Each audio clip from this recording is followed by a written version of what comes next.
Hi guys, नमस्कार. तर आज पाहू शकता तुम्ही आमचा ऊस तोडणीला आलेला आहे आणि वर्षभर मेहनत करून आम्ही घाम गाळून जो हा ऊस आहे तोडणी चालू आहे.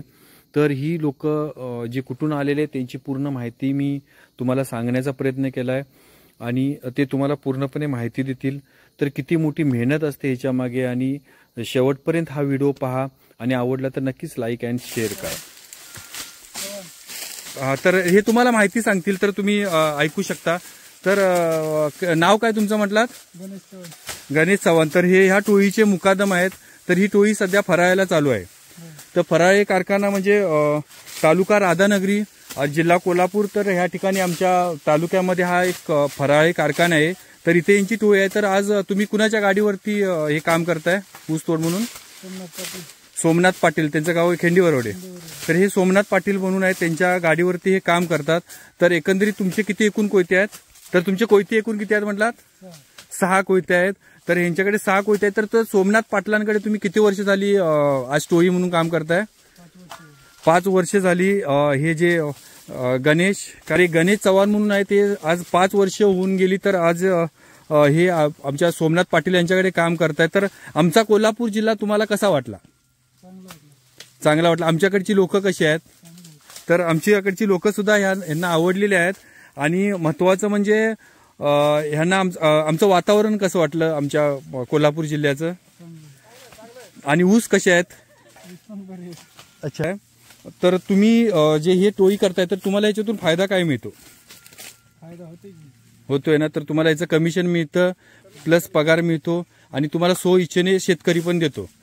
बरोबर आहे. तर यांचा असा फायदा आहे. आणि ह्या टोळीमध्ये तुम्ही जे आता लोक आहेत ती एकंदरीत तुमच्या नातेवाईकात आहे की बाहेरून तुम्ही आणलेली माणसं आहेत? नातेवाईकच आहे. मग कोण आहेत सगळी तुमची माणसं ही नातेवाईक? मी आता चाललोय दुसरे त्यांचे जे दाजी आहेत त्यांच्याकडे जातोय, ते चांगली माहिती सांगतील. तर मी चाललोय त्यांच्याकडे. तर गाईड्स हे पाहू शकता, हे पूर्ण गाव आणि तालुका जिल्हा जरा सांगू शकता का? रमेश ताराचंद्र फोड, हा, राहणार हलविरा, हा, पोस्ट 4 तालुका जिल्हा परभणी. जिल्हा परभणी.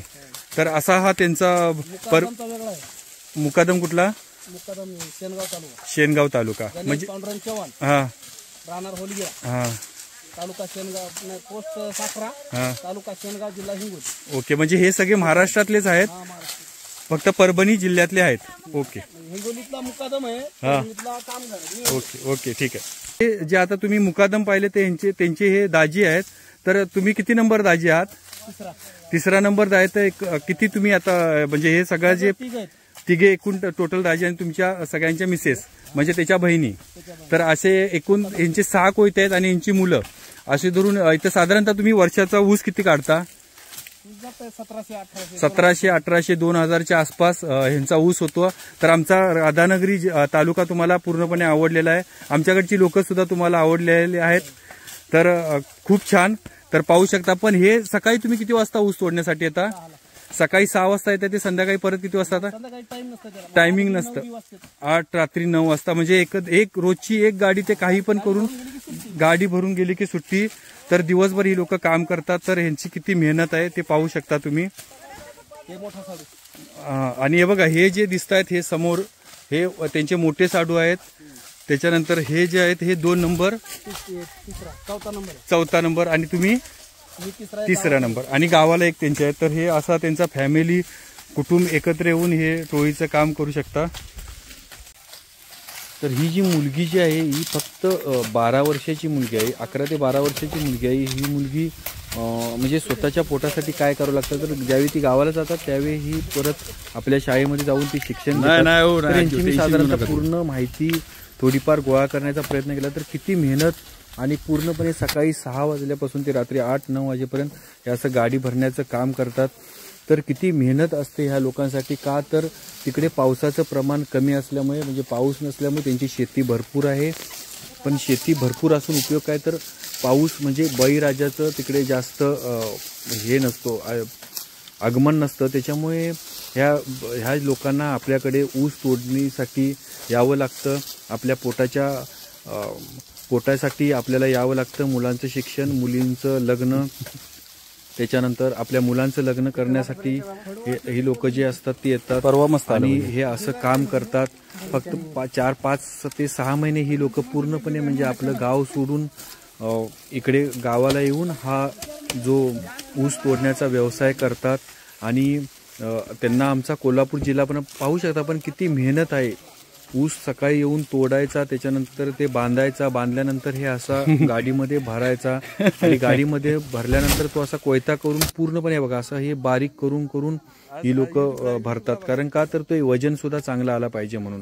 तर इतकी मोठी मेहनत ह्या लोकांना करावी लागते. का तर फक्त आपल्या स्वतःच्या पोटासाठी हे सगळं चाललंय, ते पोटासाठी. पण एवढी मोठी मेहनत जी करावी लागते, कारण ही परभणीवरून जिल्ह्यातून ही लोक आज कोल्हापूरमध्ये आलेले आहेत.